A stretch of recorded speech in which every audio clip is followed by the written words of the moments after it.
Well, hello everybody, and welcome back to G Bear's Off Grid Ways, a homestead in the desert. Never did get much warmer than this through the day, but you can see the winds are starting to let up a little bit. They're down into the teens now, the high teens. But I saw the max gust today I saw was 39 miles per hour. Now, you say, what's the significance of that? Well, if you remember in the past, I said I had found out the hard way that 37 miles per hour was the breaking point for where the wind would damage my greenhouse. Anything below 37, usually the greenhouse could withstand it, but once it reached 37 miles per hour, then the panels would start blowing off of the greenhouse. So we're going to move over here where you can see out the window, get around the tree here, and even with 39 miles per hour today, no damage to the greenhouse. And the new garden addition that I put on with the two new totes up there on the rack, apparently it gave enough windbreak so that the winds at 39 miles per hour didn't damage the greenhouse. And that's a good thing. And I've been watching it out the window while I was sitting at the table and having lunch and stuff. And I could see the vent on the top flipping back and forth a little bit, just rocking back and forth, but not like it normally does in the winds. So apparently my idea of putting the addition, let's see, I want to go to one by. Yeah, so my originally put my idea of putting the addition on this side, and that's 400 square feet of addition to my grow area.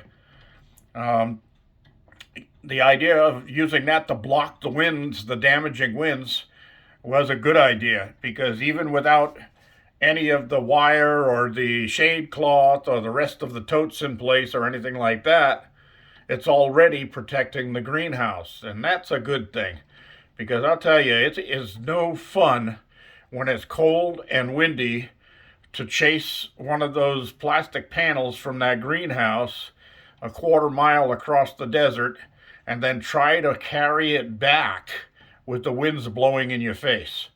That is not fun. I'm telling you.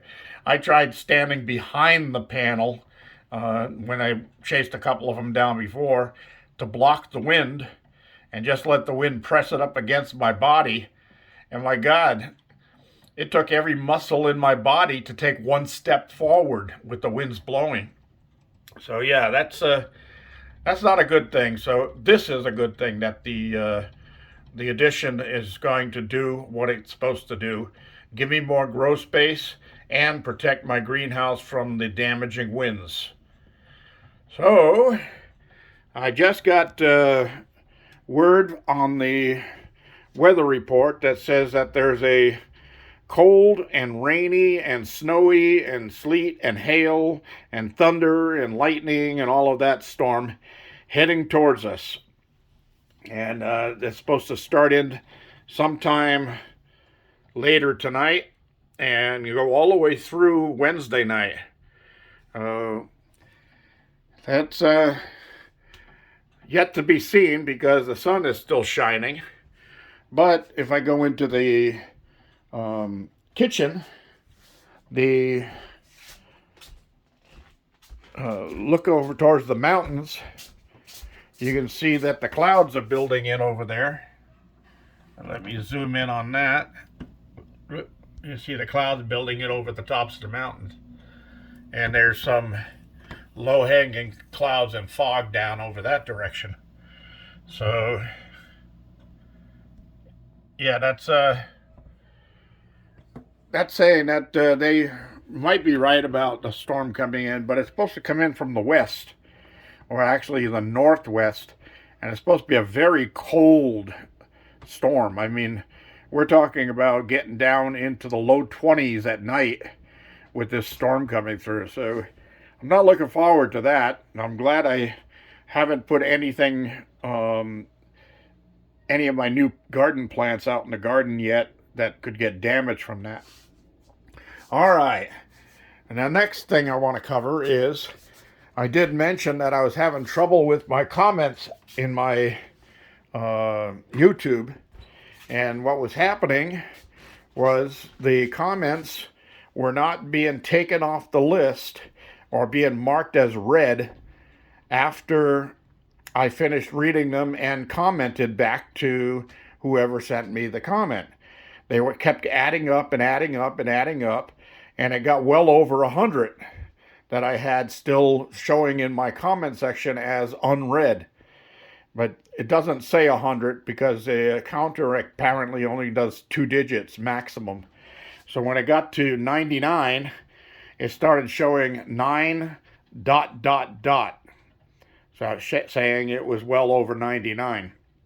And it just wouldn't go back down. So I got on my desktop computer and got on chat with YouTube technicians. And he said that he was going to look into it and email me. So he emailed me and said what I had to do was log out of YouTube first. And then he wanted me to go into the apps section of my phone and dump the cache, the CACHE, for YouTube and YouTube Studio. And then log out of my phone, shut my phone off, and wait a few minutes and turn the phone back on, but wait 30 minutes before signing back into YouTube. Well, I'll tell you, I did some research on that, and I wasn't about to do all of that because if you sign out of YouTube, it erases all of your data. And that gives you all of your information as to how much money you've got coming and things like that, and how many comments you've had. All of that information is going to be erased. Well, I didn't want that. That doesn't sound like that's a fix. That sounds like it's going to cause more problems. So I did dump the cache by going into the apps, and I rebooted the phone, but I did not log out of YouTube. Well, I did that twice because there didn't seem to be any effect on the first time, so I did it again anyway.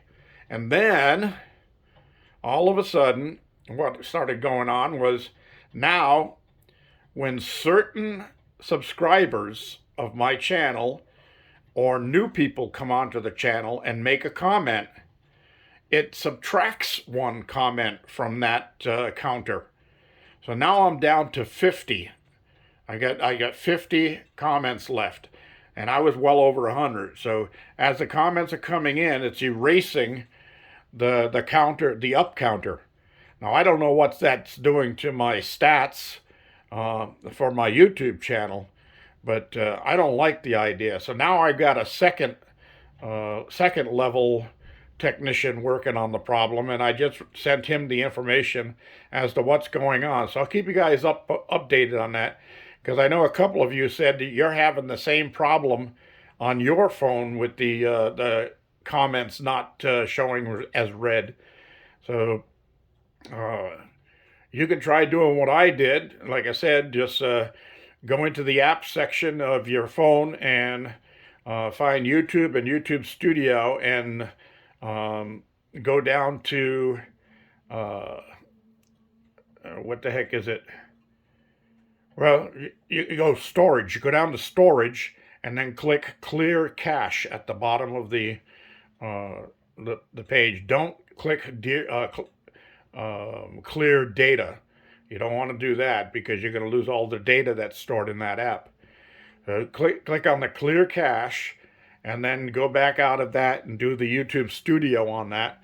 And you might have to do it twice, and then see if your comments start counting back down like mine are doing. And if so, let me know so I can pass that information on to the the technician who's working on this. They tried to say everything was okay on their end. And I said, no, this stuff started right after I got the latest update for YouTube and YouTube Studio. I installed those about a week and a half ago when they came in, and that's when the problem started. So let's keep them working on it. Thanks for joining me, everybody. Hopefully this wind is going to die down a little bit more. It looks like the bushes aren't blowing around as much as they were, and I don't hear the heavy whirring of the turbine, which had my batteries at 14.2 to 14.4 all day long. And now it's down to 13.9. But the winds are dying down, and maybe I'll be able to sleep tonight without having to sound like the world is going to blow past me. Thanks for joining me, everybody. Don't forget your thumbs ups down there, and don't forget to subscribe. This is G Bear signing off.